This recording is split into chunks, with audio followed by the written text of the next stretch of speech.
I blinked in disbelief. I did not ask Ember to wash my clothes. That was when I realized she had been pulling the same act again, pretending to be the victim to gain sympathy. Before I could defend myself, Harry snapped, his voice cracking like a whip. Victoria, even if you chose me as your fiancé, I would never love a woman as cruel as you. After saying that, he turned to Ember and gently caressed her hand, pity clouding his eyes. Ember, you're not lowly at all.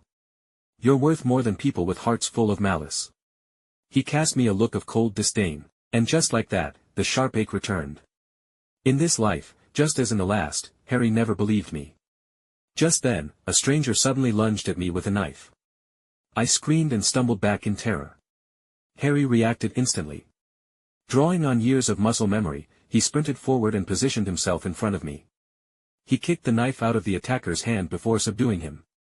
Before I could catch my breath, Ember shrieked and collapsed, writhing in pain. Another stranger, wielding a knife, had slashed her leg. Harry hesitated for a split second before abandoning me. He rushed to her side and shielded her protectively. My heart grew colder with each passing moment as I watched the scene unfold before me. Seeing that no one was guarding me, the other attacker picked up his knife and charged forward. Just as the blade was about to pierce my chest, someone appeared out of nowhere and kicked the man to the ground. I opened my eyes and saw it was Jeffrey. The two assassins, realizing their plan had failed, fled in panic. Jeffrey's face went dark with fury as he turned to Harry and roared, "Have you forgotten your mission? If anything had happened to Ms. Webb, could you even handle the consequences?" Harry flinched, panic flashing in his eyes. Still, he quickly brushed it off. Nothing happened, right? Besides, Ember only got hurt because of Victoria. I couldn't just ignore her.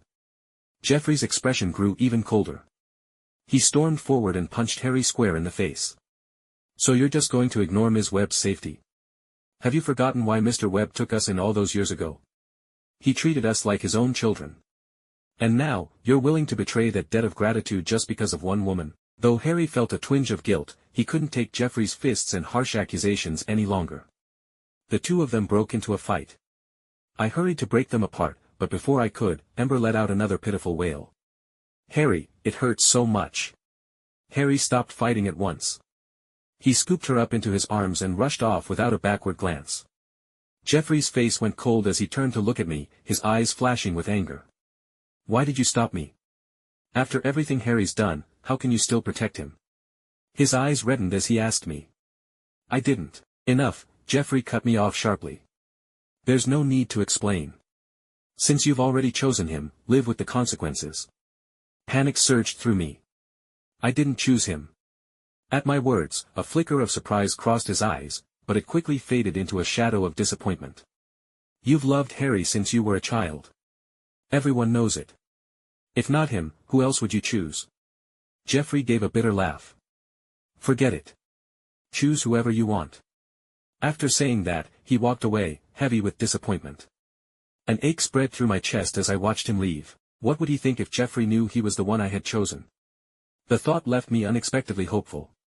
The next day, Dad sent over dozens of gowns for me to pick from for the engagement banquet. I had just settled on one when Harry appeared, supporting the limping Ember as they walked in. Her eyes lit up the moment she saw the dress.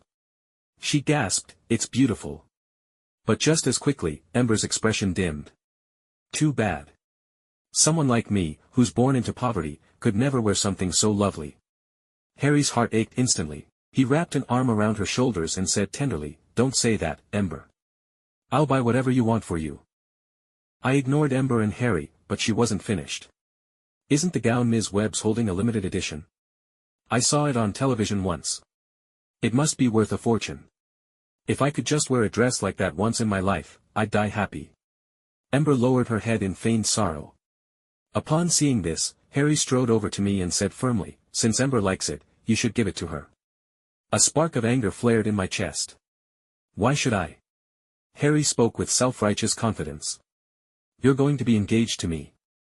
No matter what you wear, it's for my eyes, isn't it? And besides, Ember got hurt because of you. So what if you give her one of your gowns? If that bothers you so much, I'll pay you back." Hearing his words, I couldn't help but let out a cold, mocking laugh. "Who said I'm getting engaged to you?"